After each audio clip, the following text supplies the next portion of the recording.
I'm going to start off with drawing a horizon line about a third of the way down with my HB pencil. I'm just using the back of an old painting, mixing up some ultramarine and burnt sienna, really watery wash using my size 10 brush.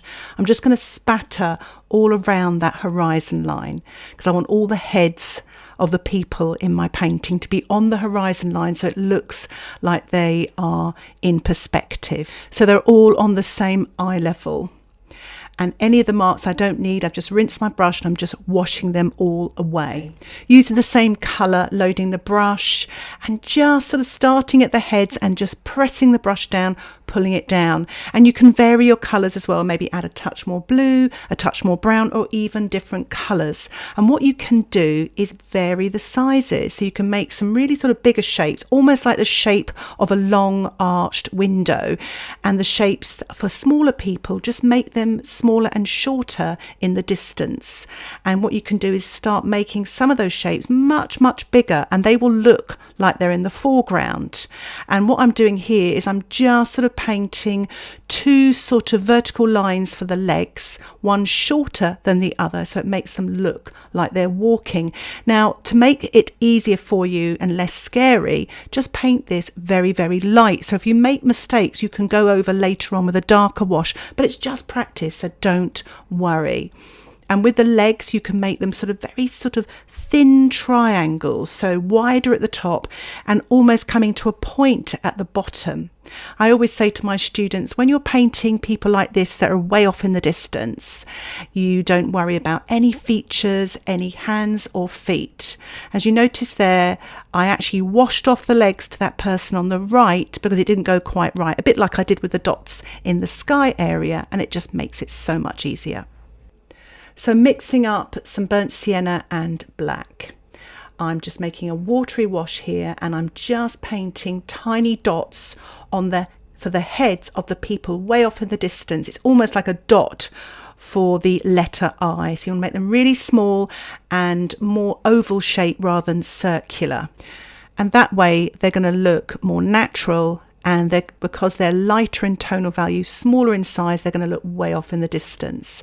For the person here more in the middle ground, you can make the head slightly bigger and slightly darker in tonal value, so that's less water, more paint, and that tonal value will pull forward and those smaller dots will go off into the distance. So you're creating depth in your painting, and the illusion of space is a 2D surface and we're making it look more 3D. I'm just using some red and yellow here and just painting the faces of some of these people so they don't look like they're all walking off in the same direction. It's quite nice to have some coming towards you. It's really great to practice things like this so that when you want to put people in your picture, you're not afraid to, and it gives you confidence, especially for street scenes.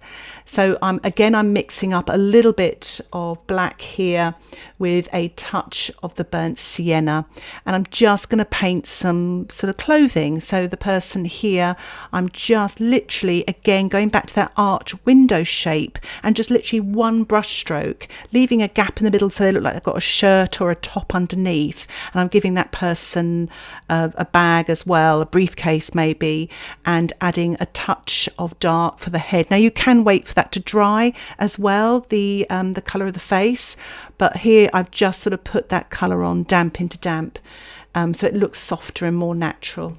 And I'm just lifting off some of the paint here to look like the light sort of hitting this person on the right hand side. Again, that creates a little bit of form. You can't really do it with the people so much in the distance, but it's quite nice to add this extra bit of detail. So these people in the distance, I'm just literally painting a very sort of pale grey there for their legs, almost just like one triangle, one thin triangle, so you can't really see too much of in the distance here. If you add detail in the distance, it immediately brings that person forward. So by painting less detail, it again creates that illusion of depth. And you don't have to do this with people as well. You can use that for other things. If you were painting trees, less sort of detail with distant trees, much more sort of darks and details and textures with trees in the foreground, and that creates the illusion of depth. So I'm mixing up some red here. nice bright colours. It's quite nice actually when you're doing this exercise to play around and paint different colours. So I'm just painting a nice bright red colour here, some Winsor Red, and then a little bit of dark for their trousers there. Again, sort of two vertical lines coming down to a point and then lifting off some light on the right hand side. So if you're painting a scene like this, try to keep the light source the same. So don't sort of put the light source coming from the left and right, keep it the same. So I'm just adding a little bit of hair there as well, rinsing my brush, taking off the excess on the paper towel off camera, and going back into that grey colour, adding a touch more of the black and the Paynes grey. You get a lovely dark, and going to continue on now painting the clothing, pretty much now wet on dry.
So as you can see, I'm just building up here the detail, a few little dark marks here and there using the tip of my brush. You could use a little bit of Paynes grey or ultramarine mixed with a little bit of burnt sienna or burnt umber, and just adding these details.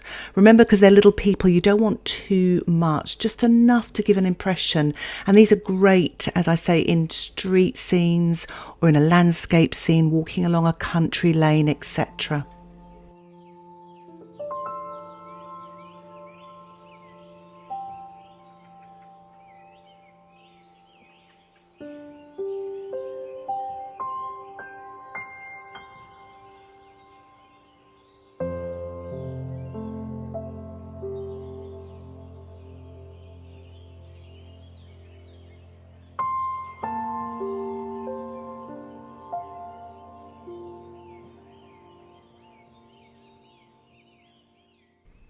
So to paint a very simple background, I'm just wetting with clean water, large brush, around the heads of all the people. And I'm leaving a kind of almost a halo effect around them, so they'll have white around them. It looks like the light above their heads. So don't wet right up to their head. And also it's not a good idea, because sometimes if you touch the paint, sometimes it can bleed, especially if it's a dark coloured paint. So as you saw there, I just wet all of the background. I'm just getting a big old wash here, mixing up a grey really, and you can use ultramarine and burnt sienna. Of course, I've used a little bit of the paint that I already had in the palette. So a nice big wash, big area, big wash, big brush. So I'm just loosely painting this, wet into wet, coming down to the people now, carefully using the tip of my brush. You can swap to a smaller brush if you feel comfortable, especially going around the smaller people in the distance. Just concentrate really on the larger people. They're the most important. They're the ones that are going to stand out more. And you kind of want to have your horizon a little bit paler and darker and stronger at the top of the page, because that's the area of the sky that's nearest to you, and it immediately creates depth in your painting. So you're making a 2D surface, the piece of watercolour paper, into the illusion of a 3D surface. This is what I love about painting. So I'm just using that wash now to paint wet on dry around the people. So this is the kind of pavement here, and I'm just loading my brush, freely painting. Got a little bit of dry brush going on there as well. You can wet your paper if you want to with clean water and then apply the paint, but I'm actually painting in sort of vertical brush strokes to create the look of almost reflections as well on the pavement here. And I'm spattering with just clean water onto the damp sky to create the look of maybe rain or snow, just to give an atmospheric look. And again, I'm mixing up here some ultramarine. Don't worry about the yellow underneath. I picked up some quinacridone gold by mistake. So ultramarine and burnt sienna. And I'm going to use this for some shadows. So I'm sort of imagining the lights coming from the right, because I've left a lot of light on the right hand side of the people.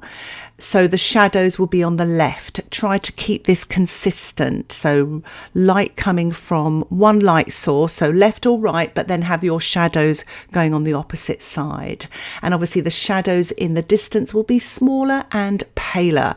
So what I'm doing now is just some shadows on the left hand side, wet on dry on the people, just little marks here and there. It's really just an impression, but it can be really effective. So I really hope you enjoyed this tutorial, and if you like this content and you would like to support the work that I create here on YouTube, why not think about joining my Patreon membership? You'll get access to over 500 watercolour tutorials, many with outline sketches, and many of them as well are exclusive. And of course, you'll support the content that I create here on YouTube. If you would like to join my Patreon membership, please see the description below. Thank you so much for watching. Happy painting. Bye for now.